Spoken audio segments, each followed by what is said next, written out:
Hey guys, Alan the Rambler here. Thanks for joining me again today. So we're going to do something a little bit different. Still kind of in the same line of traveling, but a little bit of a different twist.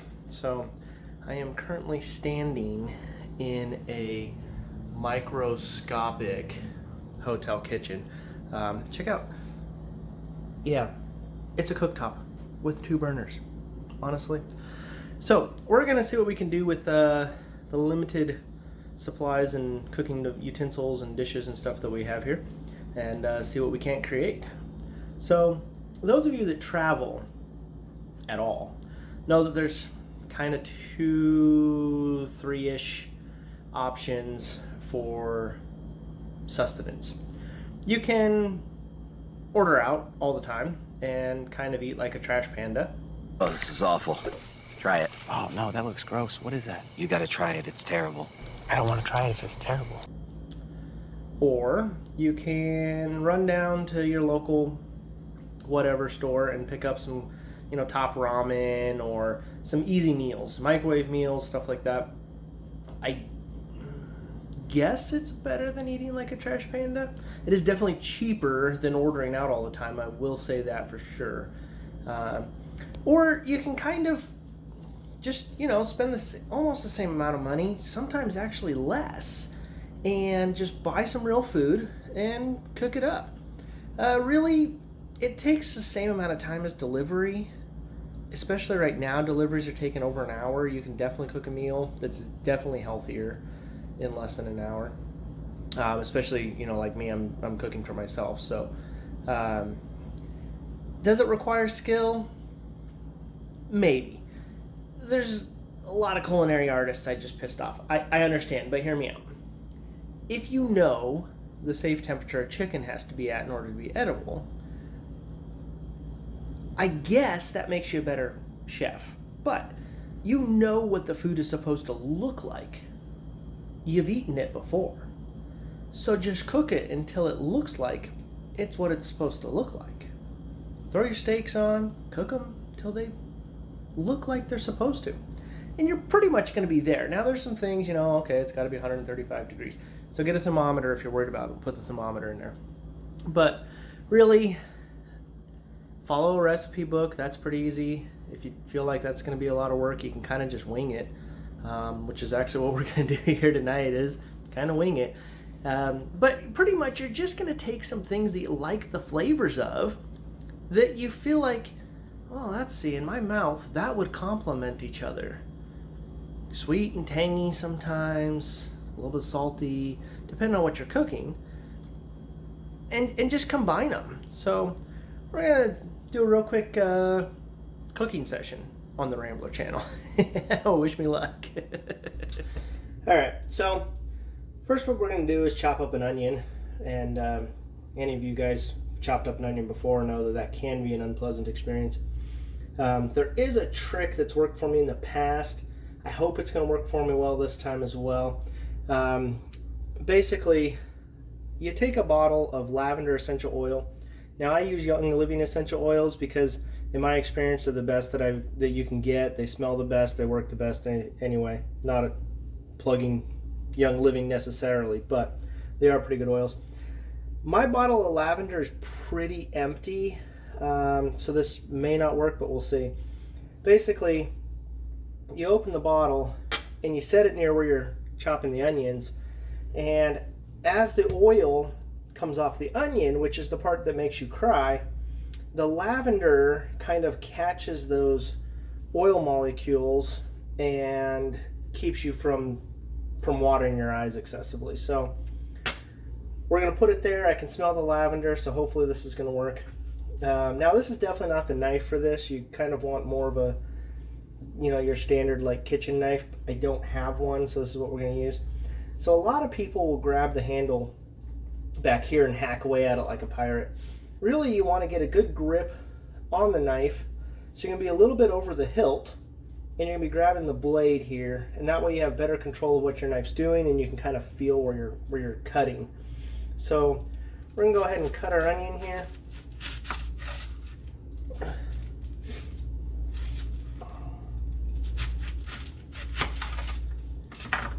get rid of the onion peel.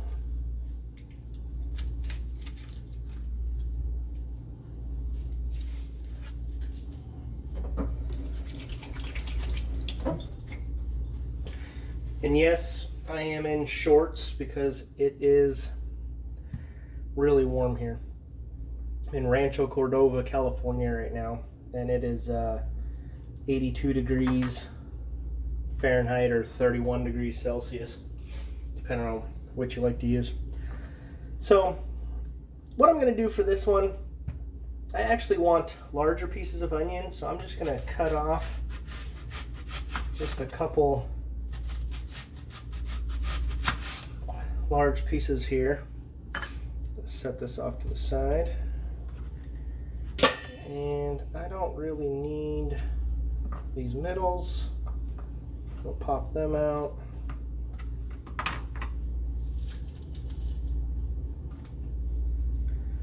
And we're just going to essentially cut them like this.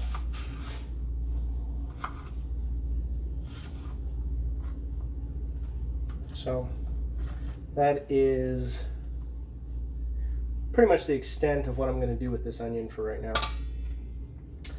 So the lavender worked again pretty well. Did not give me a face full of tears. Now I did cut the onion pretty quick, but I could smell it coming off. And you'll be able to see, not crying. So, so again, you know, if you just open up a bottle of lavender, set it close to where you're cooking, or where you're cutting the onion rather, the oils will come off of that, and that helps really kind of combat that crying tendency you get from cutting up your onion. So I have a piece of steak here.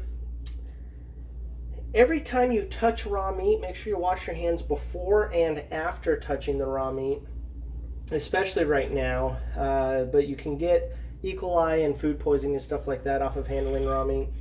Now I've taken this meat, I've let it sit out on my counter for about a half an hour. Be careful doing that if you have cats or dogs, they tend to get it, but don't have any here. And I've sprinkled it with some coarse rock salt to kind of help tenderize the meat a little bit. And that way you don't have to beat it with a hammer or stab it with a fork or anything like that. The salt will kind of tenderize it. So we're going to take our pan and we're going to heat it up really hot. And the reason we're going to heat it up so hot is because we want to basically just sear each side of the steak prior to actually cooking it. And what the searing is going to do is just keep all the juices and everything sealed up inside. And that way we're going to have a nice moist steak with a lot of flavor. And we're not going to have to ruin it with any steak sauce. The other thing I'm going to do just before I put the steak in there is I'm going to put a little drizzle of coconut oil in there. So now that our pan is warmed up, we're going to put that little drizzle of coconut oil in there. And I am going to turn on the vent fan because it is a small kitchen in here, so hopefully you can still hear me over the vent fan. That'll kind of suck some of that out of there. So I've washed my hands. We're going to take the meat and we're just going to sear it real quick.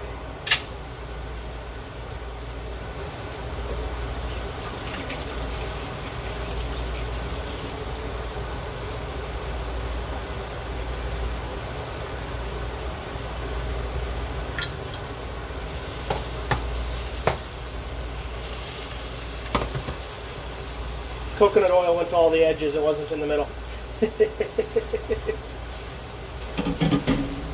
Oh man, it smells good already.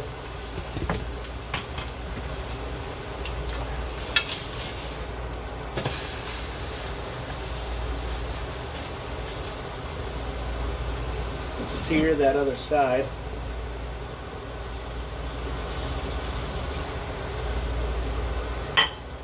Now some people, depending on who you talk to, say, well, you got to sear it for a minute and a half. Some people say less, some people say more. This is good. I think I had it on there for a minute. So now I'm going to turn my temperature down to about medium. Just kind of let the steak begin to cook. So while cooking a steak takes varying amounts of time depending on how thick the steak is, you definitely want to be careful not to overcook the parts you've seared while undercooking the middle of the steak. So every once in a while you are going to want to flip the steak just to make sure that one side doesn't get too hot while the other side gets too cold and the middle remains raw.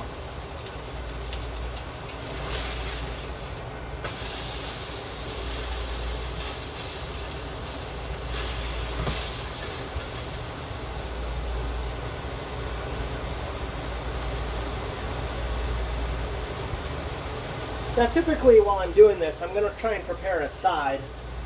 Mashed potatoes or some beans or carrots or corn or whatever it is that you like to have for your side.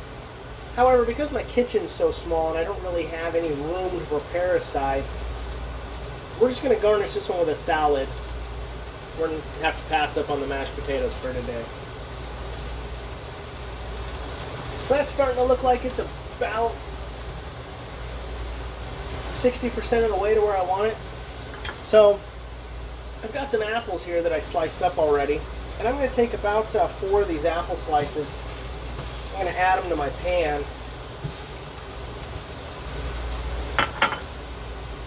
And grill those up next to my steak.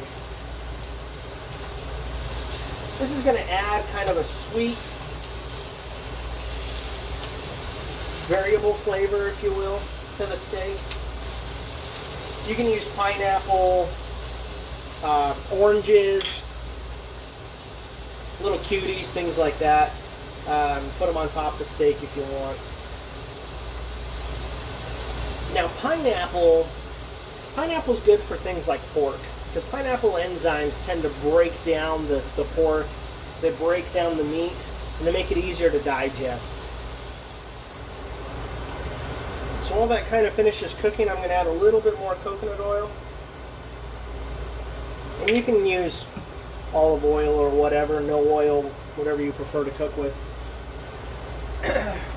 This one I'm going to add my onion pieces. Now I like to add the onion pieces towards the end because I like caramelized onions, but I like raw onions as well. So I want them to have a little bit of that flavor still, a little bit of that crunch, but only be slightly caramelized.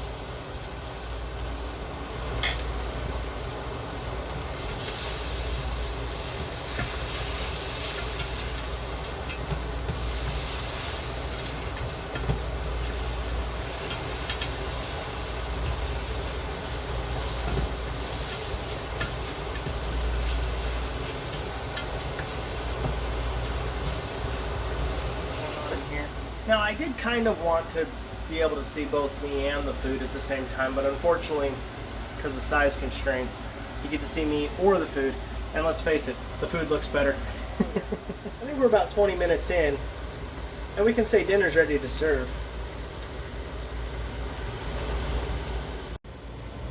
And there you have it.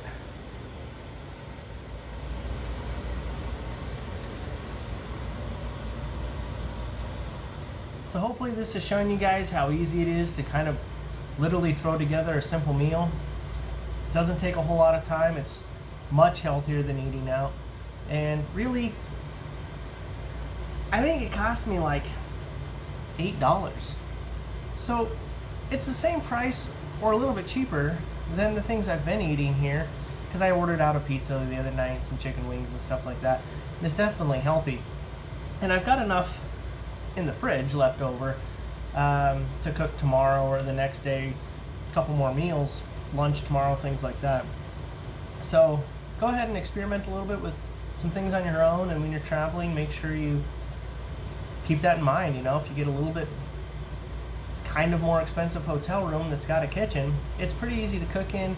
I've got a good fridge here. It's came pretty fully stocked with utensils and dishes and things like that to be able to cook and eat with.